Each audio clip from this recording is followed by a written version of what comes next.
Welcome to the at-home edition of the Life Handmade podcast with Scrapbook.com.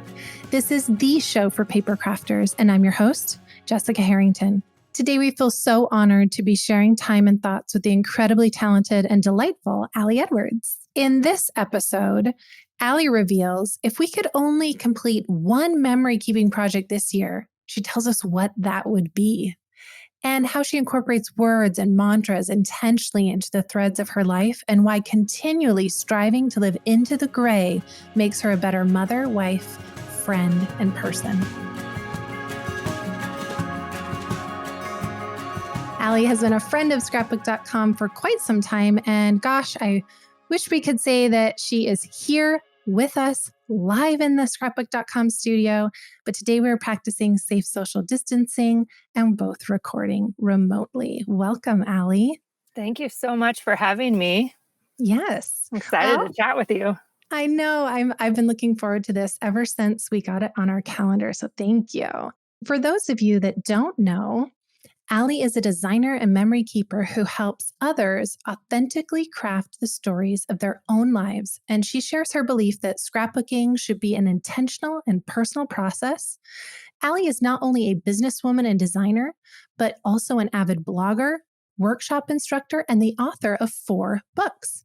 Even when those stories are difficult, there can be moments of beauty in both the mundane and the challenges, and Allie seems to effortlessly embrace these imperfections in her storytelling. This is especially true for her A Week in the Life project, and she has led that since 2005, and it seems that this year is particularly important for us to record. Allie lives in Oregon with her husband, Aaron, and their 5 children. And Allie, I am so appreciative to have you here with us today. So thank you again. You're super welcome. I don't know about anything being effortless. That was Well, the one thing I heard it's you say. seemingly, And I'm like, what is you know, that? I don't know what that means. you have a way of, making it seem that way to us, maybe. Well, it's all with effort, I think. Working hard, yeah. Like I mentioned, Allie has been in the industry for over 17 years, and she has Scrapbook.com gallery projects posted from way back in 2003. That's way back, right? It's totally way back. It was fun to go on there and look at them. I was right? like, oh, yeah. Right? The styles. Old school. Change. Yeah. Uh-huh. The products, everything. Yep. Well, I began my career at Scrapbook.com in 2005. And that time, when I look back, for me, definitely, it truly, I'm not just saying that because you're on the podcast here with us today, but it does include you. It's fuzzy a bit, but I remember in those early days feeling like you were someone that was just ahead on the path for me. You were a few years older, doing things, talking about things that I felt that I could connect with or learn from, maybe experience myself soon. And it was like you were reading aloud a book.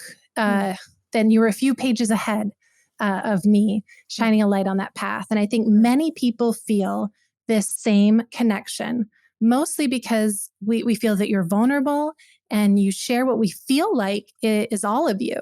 So my first question for you is that true? Do you share all of you? Absolutely not. I don't think so. I think I share a lot, and it's so interesting when I look back, over the time. If you go back to 2002 was when my son Simon was born, and that was when I started memory keeping. And at that point in time, for me, it was definitely just about documenting him. He was like a year old, and that was the initial purpose. But it didn't take very long for me to start to understand that the process of writing down stories and documenting general life through photography and the whole process was giving me a gift. Like, I was learning about myself through the process, as well as so there's the parallel part of enjoying scrapbooking and diving into that and taking pictures and, life with the new child. And then the parallel track for me became the business piece of it. And, having it having a hobby or something that I just found great joy in turn into this whole other thing that I never really expected to happen. So whenever I think about the authenticity piece and sharing everything, I would definitely say that I've shared a lot. And I don't shy away from sharing things that are hard, because I think that that is an important piece of all of our stories. Like, that's what's real, is that we all have challenging things. But there are definitely pieces that pieces of my story that I feel like are personal. And Right. it's not from I'm not going to tell you this story because it's going to make me look bad kind of thing. It's more of a level of protection for people that I care about or people that I Mm, love. And also, I think the acknowledgement that I don't believe that all stories need to be told, especially in a scrapbook. Like, and I include highs and lows and those sorts of things, but I don't feel like it has to. There shouldn't be pressure to include negative things. I like a mhm. nod. I like a nod to the hard stuff. Yeah, is there a difference in the stories that you share in your scrapbook and maybe some stories that you share on the blog, or because you have that larger audience, that following? Do you feel beholden to give more nods? It's kind of, I think the place where I talk about real life struggles the most is within my one little word project and within that classroom. So that we've had that workshop going now since I think 2011 is when we started doing that. And for me, out of any of the projects that I do, that one is the most um like real life about what's happening with me. And I get on the video and I talk about this is what's hard right now and those sorts of things. So there's a little bit of a barrier. I don't know. Barrier is not the right word, but that's where those kinds of stories get shared Mhm. more these days, I would say. Okay. Blogging for me has changed so much. Like, I don't blog in the way that I used to at all. And I think so much of that is social media driven. Stories or blog posts that I may have done in 2005 are now Instagram posts. Right. It's like one photo, here's the story sort of thing. And that was a lot of when I've gone back and looked in my blog archives, that's where a lot of that was. And the Right. blog now is more project, more scrapbooking, less directly personal writing. Mhm. Yeah. Thank you. Yeah. Yeah. Yeah, I agree that the social media has kind of changed the way that blogging as it was 15 years ago, because you're able to, in the moment, share the nuggets and see the story unfolding instead of, sitting down at the end of the week and thinking, how can I write this story? Right. Well, yeah, over the years, Ali has been a leader in the memory keeping industry, whether she thinks so or not. I'm going to say this. She's written books about design, been on TV, podcasts. You sell the kit subscriptions and create those digitals for easy download. You host those online classes, like you mentioned, the one word, December Mhm. Daily, Art of Noticing, My Story, Day in the Life, and even hosted exclusive retreats and gatherings. If someone at home could only work on one memory keeping project the entire year, what would you suggest that they choose? So when I think about this question, there's so many different ways that people can do memory keeping, these days, and people approach it from so many different aspects. For me, if it came to the point where I had to only pick one project, I'm pretty sure that I would choose Week in the Life.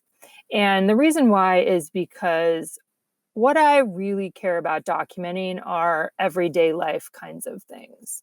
What is the carpet? I want photos that include the color of the carpet.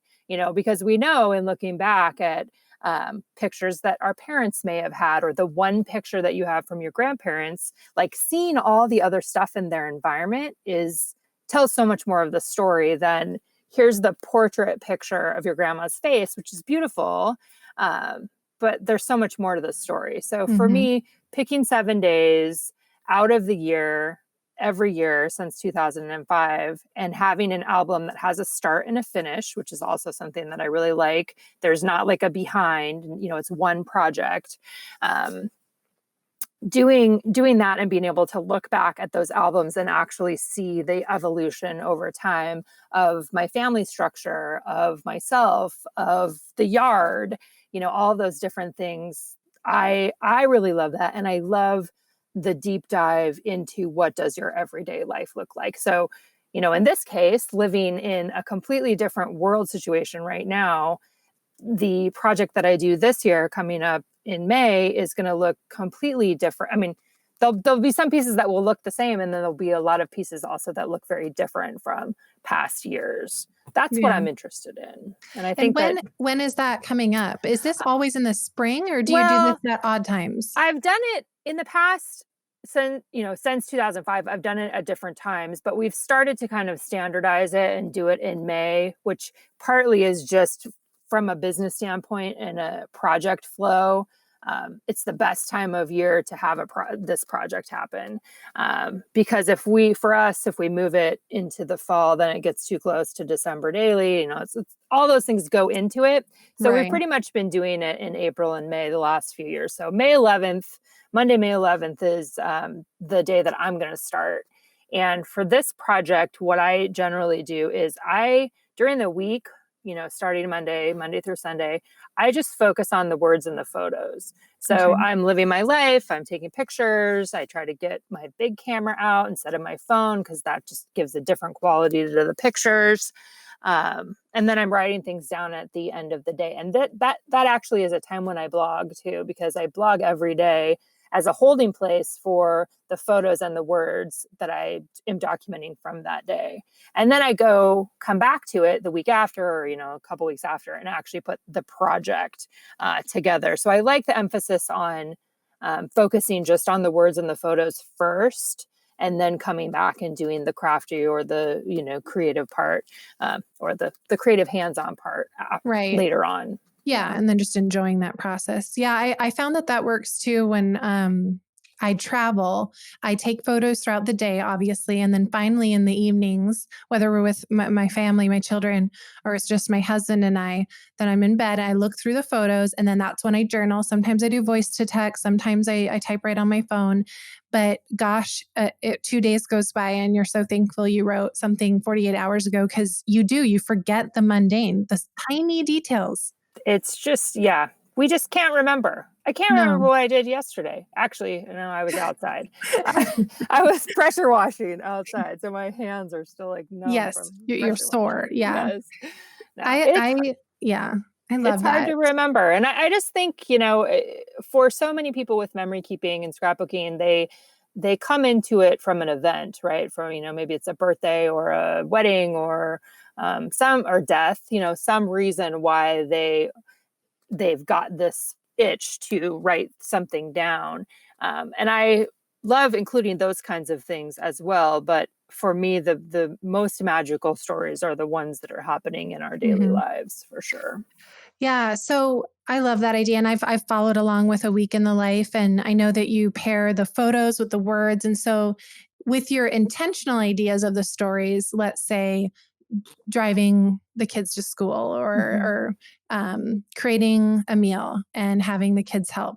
There's the intentional things that you think you're capturing. What comes to mind when you look back at all the years that you've done this, that were the stories hidden beneath the stories, like the microwave brand, or the way you held your coffee cup, or how long it took to remodel something in the house? Like what comes to mind that has emerged that speak, they're hidden in those photos later? Oh yeah, there's so many layers. I So know. many layers in every single photo we take that can spark so many different kinds of stories. One of the one of the things that I've talked about in some of our events that are, our live events that we've done, I tell a story about how during one of the week in the life years, which I think was in 2011, um, that was actually during that week that I was documenting. That was the time when Chris, my first husband, decided that he wanted to leave. Mhm. And it obviously, there was things that were leading up to that, but this was when he was kind of making his final decision that this was what was going to happen. So here I am in the middle of doing this project, not only doing the project but leading the project. Right? Mhm. That this is a part of my job, this is what I need to do. um, when I look back at that album now, there are so many images in there that are representative to me of that time without me writing in there, Chris decided he was going to leave today. Like, Hmm. that's not, that wasn't a piece of what I did for a variety of reasons.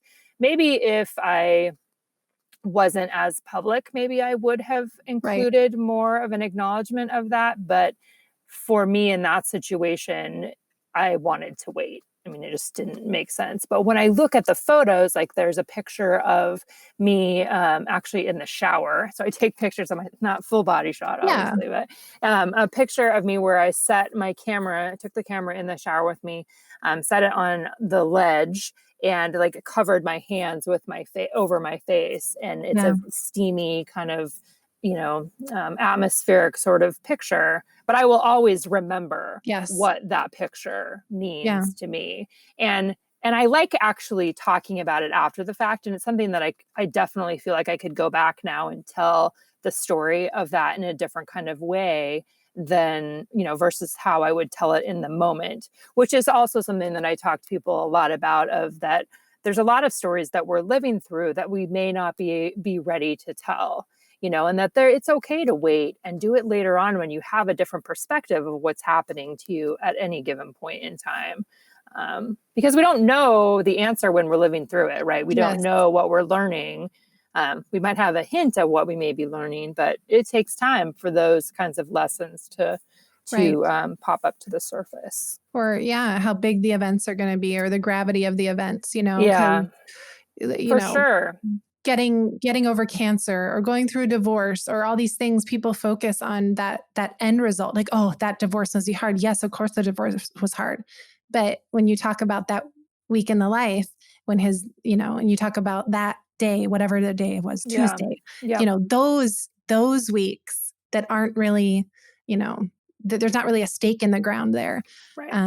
So I'm really Yeah. glad. I had no idea that happened during one of your processes that you were leading in 2011. It was hard. I mean, the whole entire thing was hard. Like, Totally. there, was it was not what I wanted. And but also at the same time, now looking back, so that's, 8 years ago or however long it Hmm. was now, like now I can't imagine it not happening, and all the things that I've learned through that process, and, living through a trauma like that. And um, yeah, I think it definitely informs the kind of stories that I look for, also in the kinds of ways that I try to bring gratitude into so many of the stories that I tell too. That's a big focus for me, like looking around, and that will probably be one of the things that I focus on one of the week in the life days.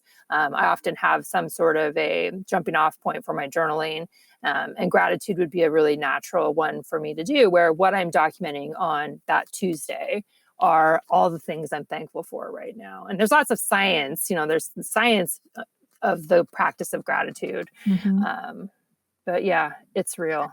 Yeah, and when you describe that iconic scene in your mind, the capture of the shower with your hands over your face, it does make me wonder, what will this week in the life be for so many people around the world? How bizarre is it that it's worldwide? It's not just our country or one Yep. state.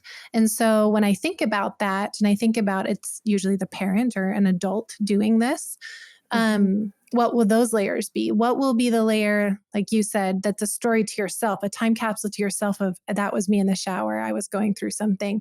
But what will it look like to the children? Their memory might be, oh, it was so fun that we picked up food and we sat on the curb because it was going to get cold by the time we got back. Or, oh yeah, homeschooling. I remember I loved that I was in my pajamas. There's so many layers of understanding and how their memories will be when they look at It the just, it album. blows my mind. It's Yeah. like, it's, yes. Yeah. Yeah. It's Yeah. our time capsule, but it's everyone else's. And I suppose they'll Yeah. all have their own Yeah, interpretation. and just so, like you said, too, so many different stories depending on where you live and what your own personal life situation is, and um, are you a healthcare worker, or do you have no children, and what looks different now for you?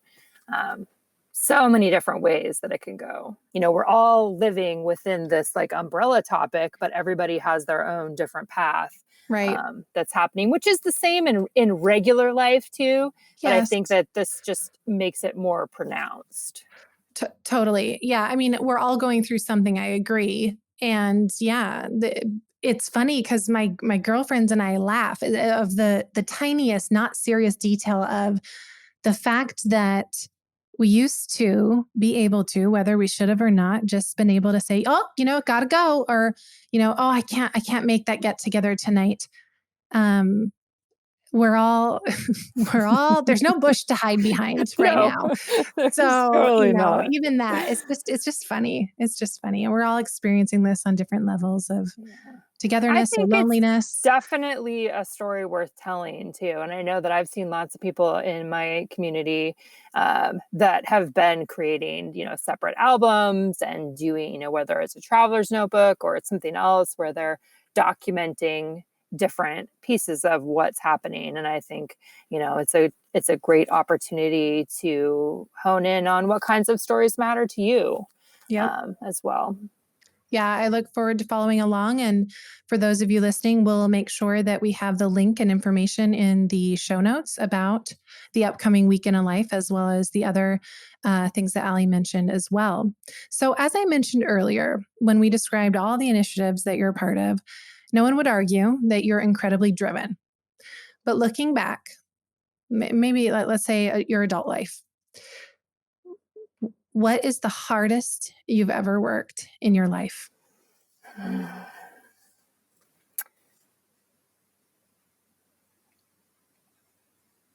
You'd like my long pause. Well, when I say, I ask this question to a variety of people. Yeah. And when I say your life, all of a sudden there's a ratcheting that happens and people think I have to choose one. What is this? What does this mean? What does this say if I choose this hard thing? So yeah, I'm interested to hear your Well, answer. I love this. I'm thinking like in some ways, some of the things that have happened to like I didn't I didn't come into memory keeping and scrapbooking and go, I am going to make a career out of this. This is what I'm going to do. Um, it There was definitely kind of an organic evolution and a lot just of me saying yes to things. Okay. So, saying yes to, would you like to do some work with creating Keepsakes magazine, which was magazine back in the day. Saying yes to being on a design team. And, there were it initially in the beginning, and then from there, it just kind of grew. And so I'm trying to think like, I think that I am naturally a hard worker. Like I am a Right. type A. Um, I like to do things quote unquote right. Right. So I have issues Same. with black and white and right Yep. and wrong. Um, and so for me, probably no matter what I was going to end up doing, I would want to do it well. Um, and I'm trying to think of like what pieces have been really hard so for many years I partnered with a variety of different companies and had license agreements for my artwork with them. So Technique Tuesday created stamps for me, and I had digital products in another place. And at the point in time where I decided to bring that all under one umbrella and partner with one company, which at the time was Studio Calico and is now Hmm. called Inked, which is now essentially an influencer commerce company. Yep. Um, I was one of the first brands that they worked with, and that transition for them and for that was very hard Yeah. in term, doing contracts and figuring out what that was going to look like, and growing pains related to scale. How do we scale this? What does this actually look like?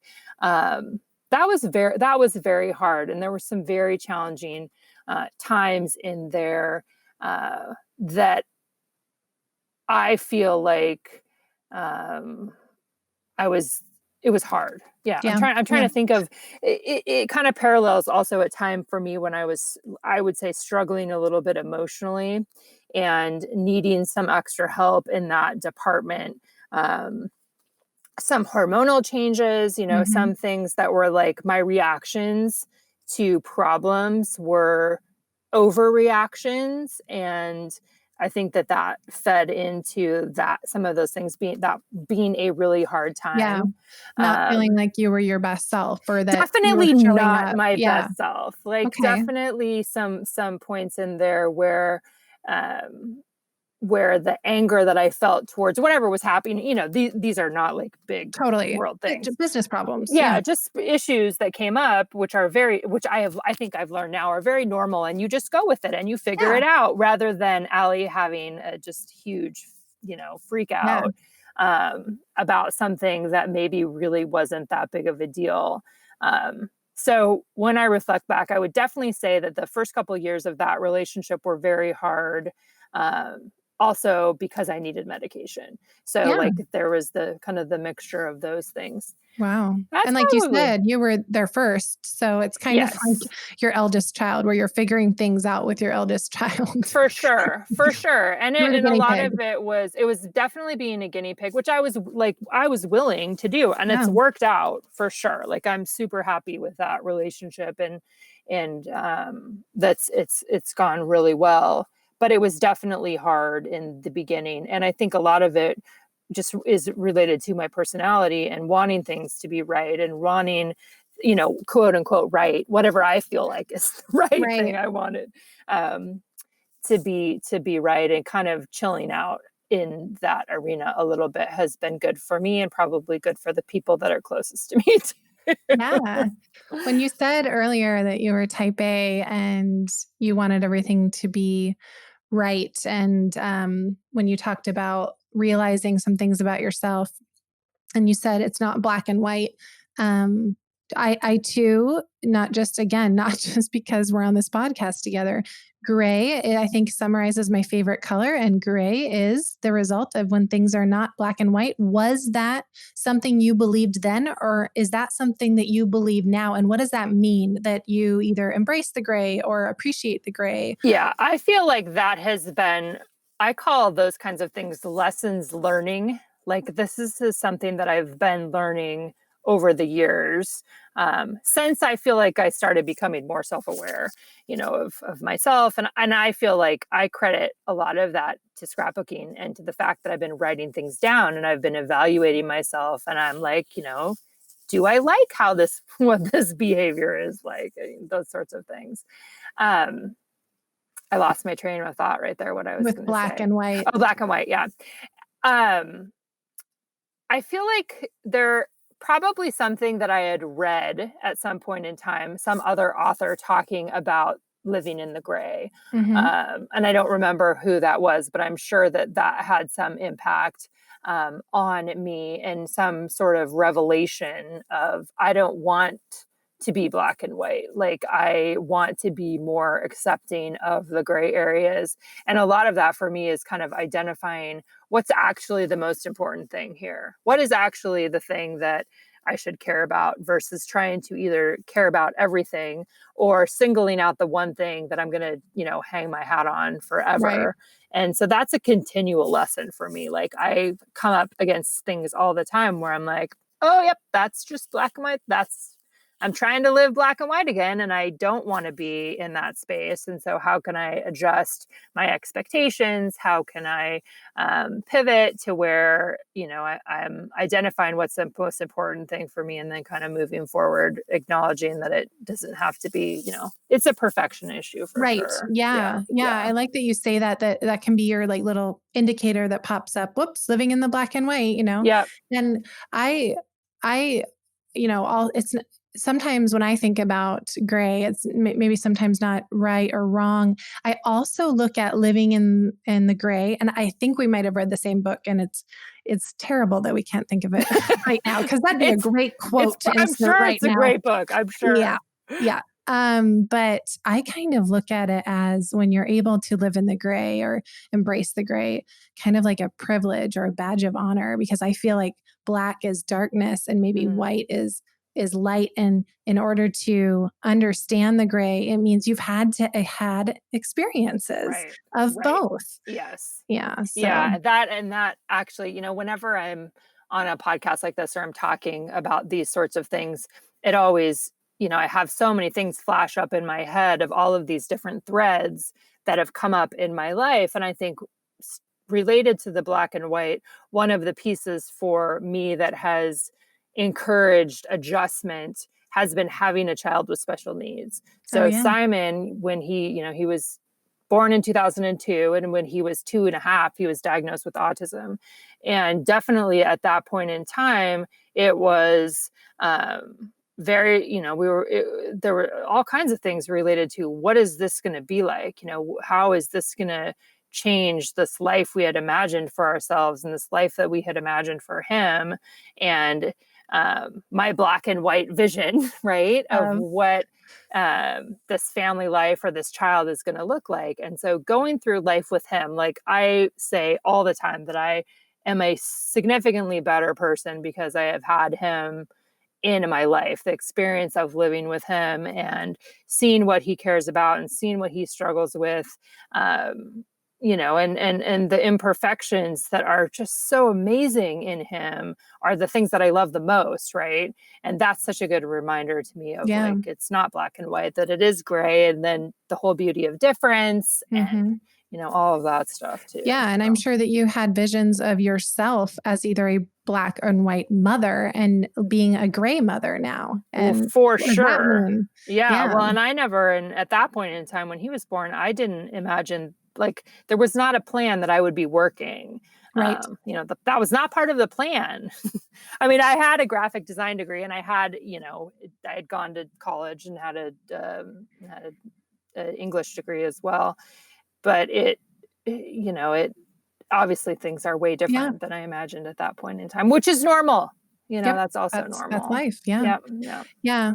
Well, thinking about the words and living in the gray and the words that we've talked about, I know a couple that come to mind that I've seen over the years with you. So when we talk about Simon, have you had words or mantras that have, when you think of Simon and um, parenting him, has there been any words or mantra? And what have been the words or mantra maybe through your divorce or through your marriage with Aaron? What are those special words or mantras? I like this question too. So, with Simon, related to Simon and telling the story of Simon, I would say over the years, so the major focus for him has been on celebration and looking for things to celebrate. What can we celebrate about him right now? All of the things that are not following whatever the baby books say, of these Yes. milestones, right? And so when you have a child with special needs, you learn very quickly that those books are not, you don't need to read those books. Throw Like, them out. you Yeah. do not, you're going to have a completely different path, and it's going to be awesome and beautiful. And you're going to look for opportunities to celebrate this child because they're rad. So I think with Simon, that really has been the main focus of my documenting for him, has always been like, what can we celebrate right now? What story can I tell of things that he's taught us? Those are things that I do as well related to him. Uh, for my own self, and going through the divorce, one of the main mantras that came up for me is this idea of living the length and the width. That's also from a quote, Oh, which okay. I will have to look up to get the correct attribution These for quotes you. that have changed our lives. I just, it's, We'll put it in the show yeah, notes. I'll find the who to attribute Okay. that to. Okay. But this, for me, it was really the idea that I did not want to come out of the experience of going through a divorce um, with all of my feelings stuffed inside. I Okay. wanted to feel all of the feelings while I was going through that experience. And I think that, those were lessons that I had probably learned in lots of other experiences along the way leading up to that point. But I had a very clear feeling in my head and my heart that I didn't want to stuff that away. I didn't want all of that to come back up at some other point in time in my life. And so I was really open to letting myself feel all those feelings and be Mhm. really mad and be really sad. And if I felt happy, to be happy, like I could be happy in that sad Okay. time too, all of those. So living the length and the width represented that for me. It also represented like the idea of living a full life, right? That if you envision a circle or a square, that you're living to those edges, right? You're not just keeping yourself, and I'm moving my hand, moving my Yes, hands, yes, that you're yes. not just living in this small little space. Like you're living to the edges of whatever that means for you. And for me, that meant I wanted to travel and I wanted music to be a part of my life. And I um, hoped that maybe I would meet someone someday, I mean, all of those sorts of things of, I just didn't want to shy away. I didn't want Right. to shy away. And I think sometimes my natural inclination is to shut it all down, right? Shut it all down, go into my room, be by myself. I'm kind of an introverted extrovert. And so living the length and the width reminded me that I needed friends, Mhm. that You need stretch. I needed to show up for other people. There was just so that it was a huge piece of how I lived through that experience for sure. Okay. The Um, length and the width. I living like the that. length and the width. Yep. Yep.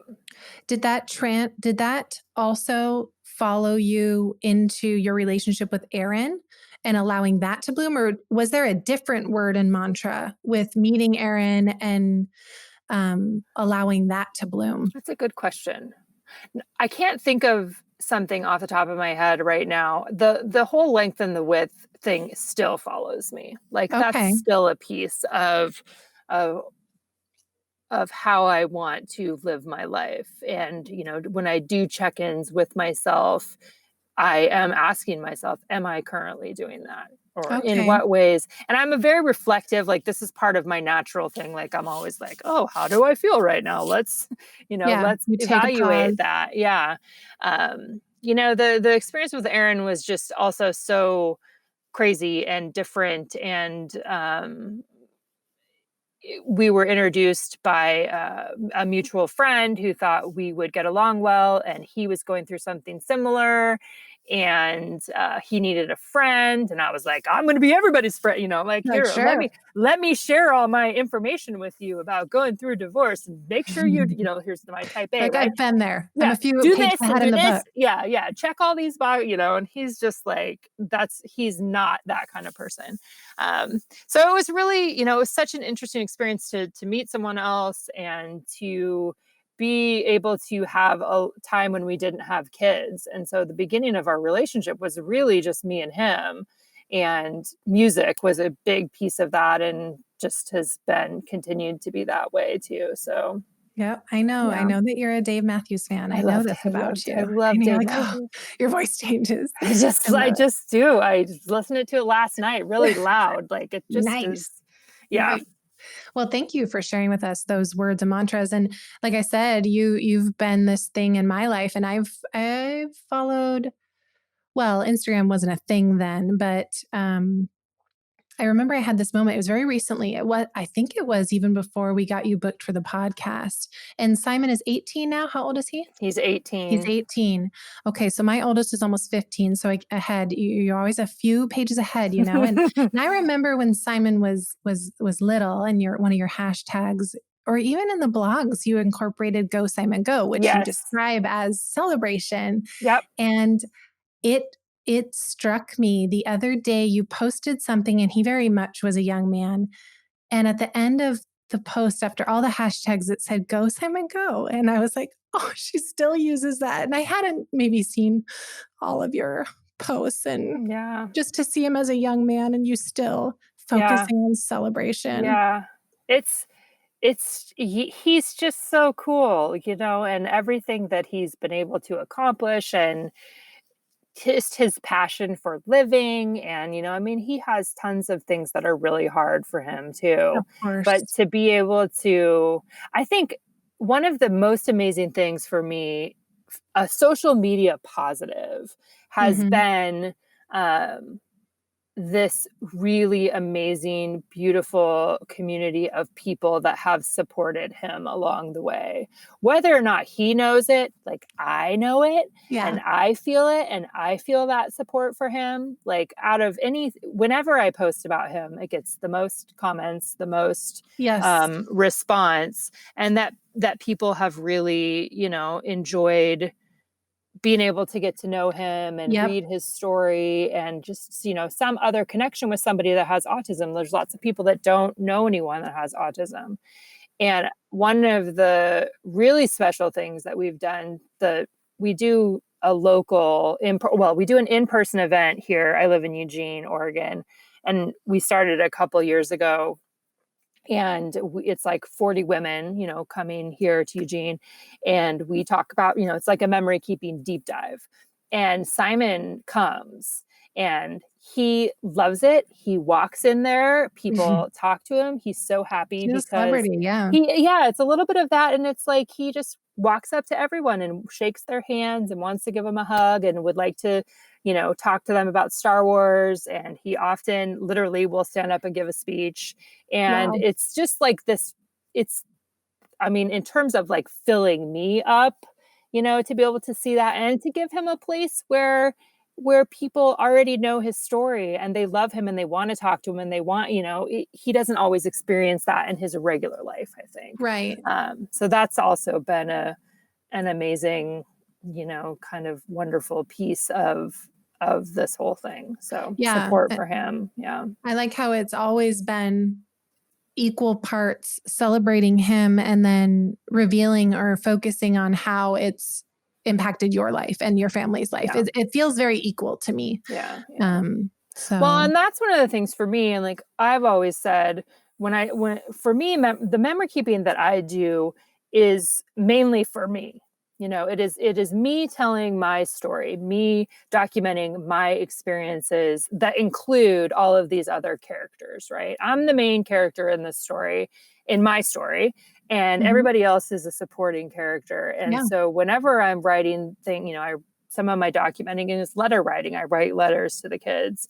And a lot of other things are just, like stories about Simon or where we're meeting with his teachers. And so the story is me talking about, what are the things that are hard right now and what are the things that he's excelling at, and Mhm. how thankful I am for the community, our local community in his school and the aides that he's had, the mixture of all of it, right? Yeah, the herd that's Yeah. helping him grow for But I sure. think that there's a lot of people out there too that see scrapbooking just as something for their kids, right? That they are doing Yeah. for their kids and they're going to give it to them, or they're documenting the story for them, which brings me back to like what you said earlier about how our kids are going to have their own perspective about living in this time, Yes. right? The They'll adults are going read to it. have their, yeah, the Yeah. adults are going to have their own, which is the same in life regularly. So I'm always encouraging people like, this is your story, scrapbooking is your story. You're telling this, use I, it's your perspective on what's happening. And if you want other people's perspective, then you need to invite them into the story, give them opportunities to participate in your storytelling too. Yep. I love that. Make sure that you have yeah. Cause Yeah. I remember doing that with the travel albums initially when I first started. I felt like I needed to say, we experienced this and include Boyd, my husband's point of view, whether he wanted to participate or not. And I just started saying because it was more Yeah. authentic. Like Yeah. I liked this meal and I was scared when we did this. And it's so much actually easier. Yeah. Yeah. Yeah, it's easier, and I just feel like I know for me, I think that my self-awareness and all of those kinds of things would be way different if this wasn't a part of how I processed my Yes. stories. Yeah. Um, It's who you are. Yeah. Well, something that we like to ask all of our podcast guests is going to be I don't know. I'm excited to hear what your answer is for this. It's a two-part question, and it's something that it's basically what is the most meaningful handmade creation that basically a project that you've worked on and given, but then also what is the most meaningful handmade creation that you've received from someone? in the past or very recently? Okay, I got it. I got All it. right. Okay, so let's start with the received Okay. first, and then I have a story about something I've given. Um, when I started thinking about this, at first I was like, there must be something that my mom has made for me. And my mom likes to cross stitch. So I have lots of cross stitch things that she's made. And I love those things. So that's kind of its own little category. Um, but I think one of the things that I really, really love is hanging in my office. And it was sent to me by Colleen Adara. And she does words, like salvaged words. So Okay. before she works with me on one little word things from time to time, and she makes words for people out of like recycled plastic. But she sent me a canvas and this is probably 8x8 canvas that had, it was, painted, and then it had all of these stitched hearts that were layered on top of each other. And I can't remember if it was hand stitched. It must have been hand stitched, but she had left all of the tails, the threads were there. Oh, And she had sent it after we got married, after Aaron and I got married. And it was, I think it probably has, if I remember right, has 7 hearts. I didn't look at it again this morning before I got on here, but it was just such a meaningful, like, I love threads. I love, like so mhm. many layers of meaning within that, all of these hearts being stitched together in this new way. And I loved the fact that she left the tails on there. Like there was just something about that was really meaningful and special to me. So I She would didn't trim it up and make it perfect. You Yes, wouldn't have that's wanted it exactly any other right, way. Yeah. and she is totally like she gets that vibe. She is the embrace the mess and just, um, yeah. So that's one that jumped out for me, and there's probably lots of other ones, Is but there a word in the middle of the canvas, or is it just a blank canvas with I these hearts with threads? I think it's painted. I'll have to if I was in my office, I would be able to look at it right away. Well, we will have a photo of it if you can get Yes, it I will for us take in a the picture. show Yes, I notes. will do that Okay, for thank sure. you. Yep. So the thing that I gave, and this is what immediately popped into my head, and I actually don't make a lot of things for people. Yeah. Like Okay. that's the making that I do tends to be, here for myself, sorts, or our family sort of thing. Um, but what it made me think of was when I was in high school. Um, this I would have been a senior in high school, or maybe I would have just graduated because it's related to a particular boyfriend that I had at the time. Um, I made him, and I can't remember if it was birthday or whatever it was, but I made him a book, and it was all of these quotes that were handwritten. I'd picked probably like, this is very telling, if you think about it now, like 50 quotes that I hand wrote all these quotes and like decorated them and probably, wrote them out in all these different ways. But I remember my mom looking at it and being like, you can't give this away. Like, you need to keep this. Like, this is so amazing. Like, Were they quotes about life they in were general or just yes, they were favorite just quotes? like, finding quote, and this is pre-internet, right? This Oh, is like, yeah. I don't even know where I was finding these How did you quotes. even find them? So I think I must have found most of them in books, right? It must have been like quote books, or I mean, I've always loved books, so I've always had lots of books, and my parents, books were just Or maybe available. movies, maybe? Yeah, it could have been. I feel like they were probably just life quotes of, Yeah, life and love and those sorts of things. But it was 'cause you a knew so much, at right. 17, 17. like we all do. Yep, I knew everything then for sure. Yeah. Did you end up giving it to him? Oh, I did for sure. So if Yes. someone has this Someone meaningful. I maybe not, maybe it's just a piece, it's like my mom will laugh so hard. I should ask her about that if she remember. I'm Oh, sure she geez. remembers it. That's something she would remember. Um, he was a good boyfriend though, he was that transitional like high school to college boyfriend, which just didn't work out obviously when we Yes. went our separate ways. But a good soul. So that's Yeah. probably my most memorable thing that I've made for someone else. Oh, Yeah. well, thank you, thank Yeah. you.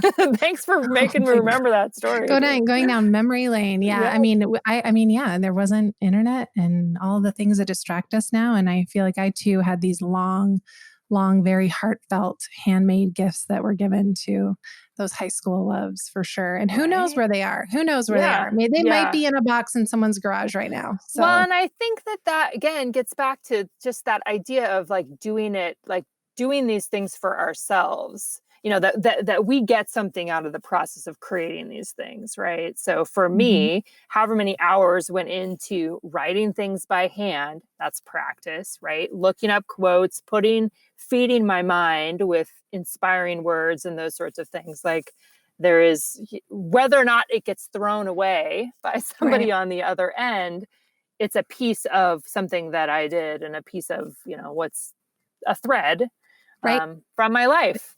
Yeah, it's a forging because I mean, at same even with social media world, a 16, 17-year-old, 18-year-old, those quotes that you chose, you were choosing that those were significant in your life and those were good representations of like what you believed or where you were putting your values. So like Yep. it was probably one of the most important coming of age things that maybe you ever did. It probably was.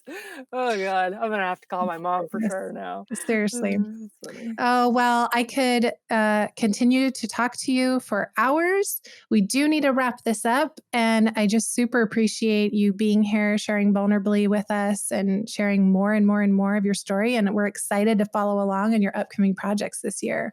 Thank you. No, I'm just a big Scrapbook.com fan too. Been around for a long time. Happy to send my orders in.